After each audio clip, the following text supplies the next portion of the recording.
tersebut, sudahkah sampai kepada kamu wahai Muhammad perihal Nabi Allah Ibrahim alaihi salatu wassalam yang dimuliakan? Sampai tak cerita? Apa cerita dia?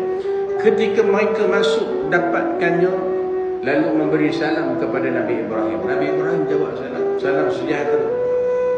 Lalu ia menjawab salam sejahtera. Sedangkan kata Allah Ta'ala, mereka yang datang tu adalah orang-orang yang tak dikenal. Apa reaksi Nabi Ibrahim? Dia masuk ke dalam rumah, dia bertemu dengan ahlinya, merujuk kepada dia bertemu dengan isterinya. Lalu dibawa keluar seekor anak lembu gemuk yang dipanggangnya, lalu dihidangkan ke atas tetamu tersebut. Maka dia berkata, silalah makan. Ni Nabi Ibrahim bagi tahu tau, bukan saya suruh tuan-tuan kalau makan-makannya, silalah makan. Dia suruh apa? Silalah makan.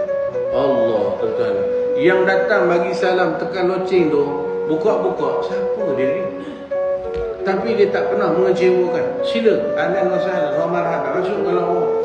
Dia cari isteri dia, yang apa ada? Tak ada. Ada anak lembu seekor, gemuk kat tu. Yang itulah kita sembelih, panggang pula. Yang tak kenal pun dia sembelih anak lembu. Agak-agak kalau dia kenal macam imam, apa dia bawa? Silat-silat anak gajah dia bagi makan. Imam makan gajah kan?